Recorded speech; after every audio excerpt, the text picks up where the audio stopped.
Last Tuesday morning, I walked into a conference room on the 19th floor, the one with the floor-to-ceiling windows that overlook the city.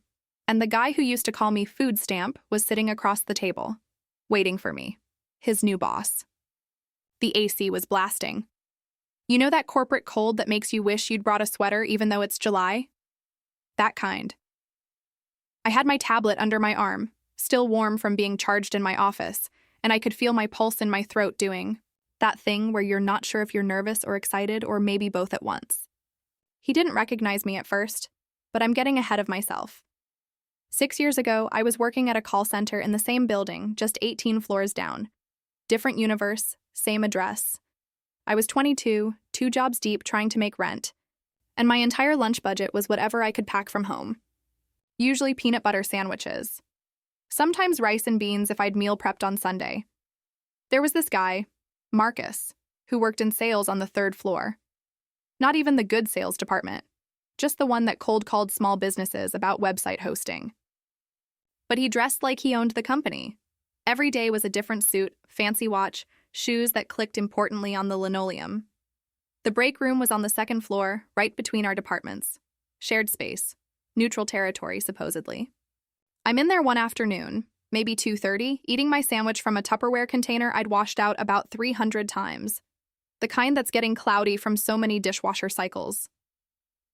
Marcus walks in with like 4 other guys from his team, all laughing about something, and they crowd around the coffee machine. I'm trying to be invisible, you know? Just eating my lunch, scrolling through my phone, not bothering anybody. Marcus opens the fridge. We had those mini fridges that barely worked, always too cold or too warm, never right, and pulls out this giant Whole Foods bag. I remember the logo so clearly, that green logo. He starts unpacking it, fancy salad, some kind of grain bowl situation, sparkling water in a glass bottle. One of his friends goes, "Dude, again with Whole Foods? You're making us look bad." And Marcus, loud enough for the whole room, goes, "What, you want me to bring peanut butter like Food Stamp over there?" He tips his head in my direction. Doesn't even look at me directly. The room went quiet for like half a second. You could hear the fridge humming, the fluorescent lights buzzing. I just kept chewing. Didn't look up. But my face went hot. That specific heat that starts at your collar and creeps up to your ears. One of the other guys laughed. Not all of them, but one. That was enough. Looking back, I should have said something. Anything. But I was 22 and barely making it, and guys like Marcus seemed untouchable. He had confidence that came from never having to check his bank account before buying lunch. I finished my sandwich in about 4 more bites, even though I'd lost my appetite, because I'd be damned if I was going to let him see me leave. Then I walked out, threw my Tupperware in my bag, and went back to my desk on the 1st floor. Here's the thing about that moment, though. It didn't just make me angry. I mean, yeah, I was furious, but it also did this weird thing where it clarified something for me. I'd been taking night classes at community college, just knocking out gen eds because I couldn't afford university. No plan, really. Just this vague idea that education was good and I should probably get some. But that afternoon, sitting back at my cubicle with my headset on, taking calls about people's cable bills, I pulled up the course catalog. Business management. Information systems. Finance. I mapped out a whole degree. Then I looked up which 4-year schools accepted the most transfer credits. That night, I applied for 3 more scholarships and picked up a weekend shift at a coffee shop near campus.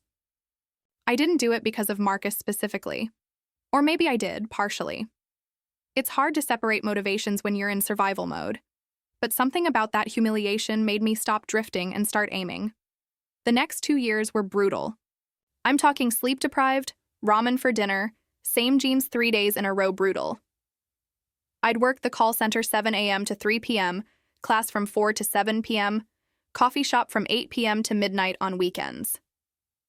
My days off were Tuesdays, and I spent them doing homework in the public library because my apartment was too depressing. I saw Marcus around the building sometimes. He never acknowledged me, which was fine. Better, actually.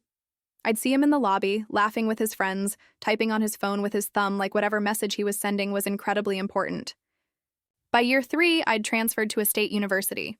Better scholarships, student loans I tried not to think about, and a part-time internship at a tech company that paid $15 an hour, which felt like wealth at the time. The internship turned into a junior analyst position. That turned into a consultant role at a different company, then a senior consultant, then management. I kept my head down and learned everything: how businesses actually work, how decisions get made, how money moves through organizations, how people who sound confident aren't always right, they're just loud. I switched companies twice. Each time for more money, more responsibility, more learning. I stopped eating peanut butter sandwiches, but only because I could afford other things, not because I was ashamed of them. And then last month, I got a call from a recruiter. Director of Operations position. The company? Same one. The one with the call center and the sales floor and the second floor break room. They'd grown a lot in 6 years. Different CEO, new strategy, way more employees. They were looking for someone to come in and restructure the whole sales division. I almost said no. Not because I couldn't do it, but because the idea of going back felt weird.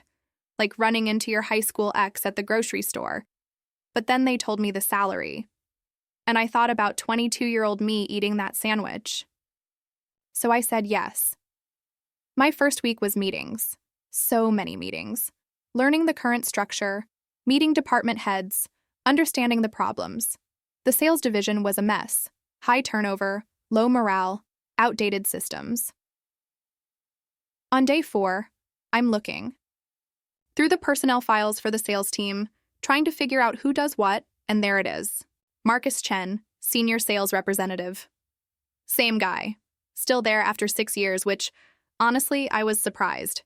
Not that he'd stayed, but that he hadn't climbed higher. He was still on the same floor, same role, just senior now. His performance reviews were mixed. Good numbers sometimes, but lots of notes about attitude and team dynamics. One review from 2 years ago specifically mentioned that he struggles with collaborative projects and can be dismissive of support staff. Yeah, I bet he could. I didn't tell anyone. Not my new boss, not HR, nobody. Because here's what I learned in 6 years of clawing my way up. Revenge isn't about making a scene. It's about being so competent that the universe does the work for you. The restructure plan took me 3 weeks to put together. I analyzed everything: sales processes, team structure, performance metrics, market positioning. The presentation was 67 slides. I practiced it 4 times. The executive team approved it in 1 meeting. Part of the restructure meant reassigning territories and reporting structures. Some people would move up, some would move sideways, some would stay where they were, but with new managers. Marcus's entire team was getting a new director. Me, which brings us back to last Tuesday. I scheduled individual meetings with every person who'd be reporting to me, directly or indirectly. 20-minute introductions, just basic get-to-know-you stuff. Marcus was 3rd on my list. I got there early. I'm always early. Habit from call center days when being late meant getting written up. The conference room still had that same AC problem. Still too cold. I set up my tablet, pulled up his file, and waited. He walked in at exactly 10 a.m., khakis and a button-down, no jacket. The fancy suits were gone, I guess. "Hi, you must be the new director," he said, reaching out to shake my hand. Professional smile. "A little too much teeth?" "I am," I said. "Have a seat." We sat down across from each other, that big table between us. He folded his hands on the surface, and I noticed his watch, still expensive looking, but not the same one from 6 years ago. I let the silence sit for a second. "So," I started, looking down at my tablet like I was reading his file for the first time. "You've been here a while." 6.5 years, he said, pride in his voice. "Seen a lot of changes." "I'm sure you have." I glanced up, made eye contact, and something flickered across his face. Just for a second, like his brain was trying to place me but couldn't quite get there. "Have we met before?" he asked. "Have we?" I kept my voice neutral. He squinted slightly, tilted his head. "You look familiar." I waited. "Did you work here before? Or maybe at another company I've worked with?" "I did work here before, actually." I tapped my pen against the tablet. "About 6 years ago. Different department, though. Down on the 1st floor. You could see it happening, the math happening behind his eyes. First floor, 6 years ago. His face went pale. Not dramatically, but enough that I noticed. The color just sort of drained from his cheeks. The call center, he said quietly. That's right. Silence again. The AC kicked on louder. Someone walked past the glass door outside but didn't look in. Listen, he started. Marcus, I interrupted, keeping my tone professional. I'm here to talk about your role in the new structure. Your performance reviews show you've got solid sales numbers when you're focused, but there are consistent notes about interpersonal challenges. He opened his mouth. Closed it. I'm not interested in digging up the past, I continued. What I care about is whether you can be a team player going forward. Whether you can treat every single person in this company with respect, regardless of their position. Because in my experience, the person you dismissed today might be signing your performance review tomorrow. I let that land. So here's what's going to happen. You're staying in sales, same territory, but you're getting paired with a mentor from the senior team. Someone who's going to help you develop better collaboration skills. You'll also be working directly with some of our support staff on a new client onboarding process. And every month we're going to check in on progress. He just nodded. Didn't argue, didn't make excuses. This is a good opportunity for you, I said, and I meant it. You've been here long enough to know how things work. You just need to start treating it like everyone here matters. Because they do. Understood, he managed. Great. Any questions? He shook his head. Perfect. I'll send you the details by end of day. Thanks for your time, Marcus. He stood up, still kind of pale, and headed for the door. Then he paused with his hand on the handle. For what it's worth, he said, not quite looking at me. I was a jerk back then. I'm sorry, I nodded once. Appreciate you saying that. He left. I sat there for another minute, staring at the city through those big windows. The view from the 19th floor is pretty different from the first. Here's the thing nobody tells you about revenge, or justice, or karma, or whatever you want to call it.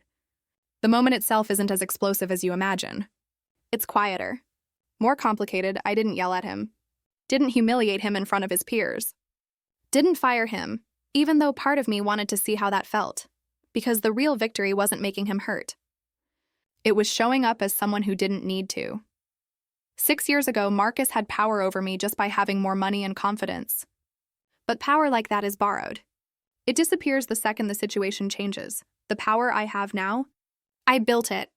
Degree by degree, job by job, skill by skill. Nobody can take that away with a comment in a break room. Marcus still works here. From what I hear, he's actually trying, showing up to the mentorship sessions, collaborating better with the support teams. Maybe that apology was genuine. Maybe he really has grown. People can change, or maybe he's just smart enough to know he doesn't have a choice. Either way, it doesn't matter to me anymore. Last week, I was back in that second floor break room. They renovated it, nicer fridges now, better lighting, and I grabbed my lunch from the bag I'd brought. Leftover pasta I'd made over the weekend. A couple of people from the sales team were in there, including one of Marcus's colleagues. She looked at my container and smiled. That smells amazing. Did you make that? I did, I said. I like cooking when I have time. I need to start doing that, she said. I spend way too much money eating out. We chatted for a few minutes about recipes and meal prep while I ate. Normal conversation, easy. Nobody mentioned food stamps. Nobody made me feel small. And when I walked out of that break room and headed back upstairs to my office, the one with my name on the side door, I realized something. The best revenge isn't making someone else feel how they made you feel. It's becoming someone who doesn't need revenge at all, but it sure doesn't hurt that he has to call me ma'am now.